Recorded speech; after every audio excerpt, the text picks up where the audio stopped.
একটা প্রশ্ন দিয়ে শুরু করি। যে নেত্রী একা হাতে গোটা রাজনীতির মানচিত্র বদলে দিয়েছিলেন, যদি তার রাজনীতির শেষটা আমরা নিজেরাই লিখে ফেলি, কিন্তু তিনি আদেও কি সেটা মেনে নিচ্ছেন? থামুন, এই প্রশ্নটার উত্তর এত সোজা নয়।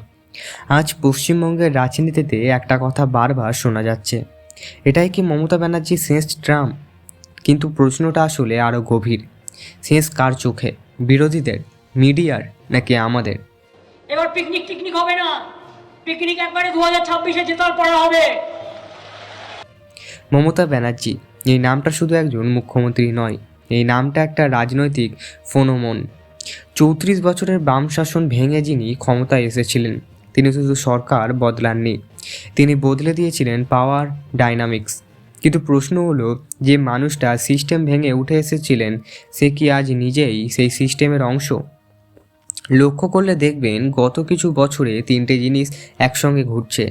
কেন্দ্র বামন রাজ্যের সংঘাত বাড়ছে, কেন্দ্রীয় তদন্ত সংস্থার উপস্থিতি বাড়ছে, মিডিয়ার ন্যারেটিভ বদলেছে।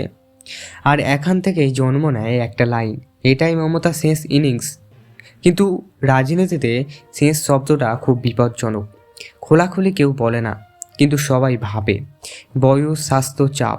প্রশ্ন হচ্ছে, রাজনীতি কি বয়স দেখে চলে নাকি টাইমিং দেখে?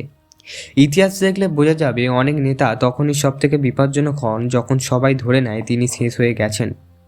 একটা জিনিস লক্ষণীয়, মমতা ব্যানার্জির রাজনীতিতে কালেকটিভ না, একটা পার্সন সেন্ট্রিক। এর মানে কি? মানে শক্তি তার হাতে, কিন্তু একাকিত্ব তারই।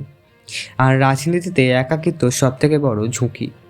সবথেকে আনকমফর্টেবল প্রশ্নটা এখানে আসে, মমতার পরে কে? এই প্রশ্নের উত্তর না থাকাটাই সবথেকে রাজনৈতিক দুর্বলতা। কারণ এখানেই উত্তর নেই, যেখানেই স্পেকচুকুলার জন্মায়।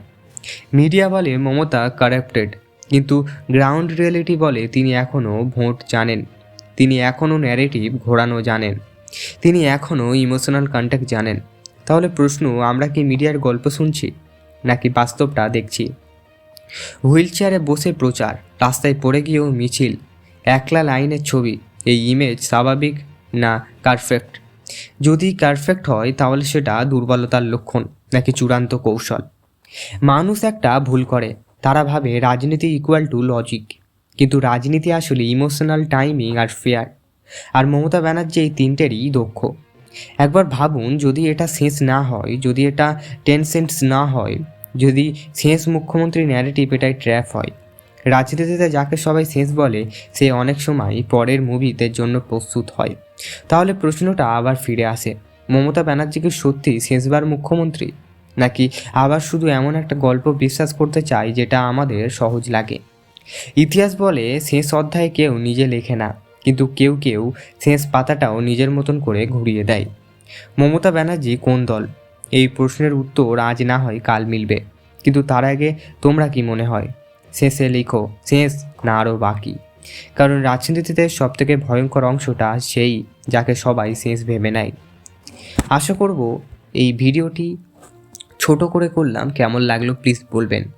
Like, comment, share and subscribe করতে ভুলবেন না আমাদের এই চ্যানেলটিকে। ভালো থাকবেন, সুস্থ থাকবেন।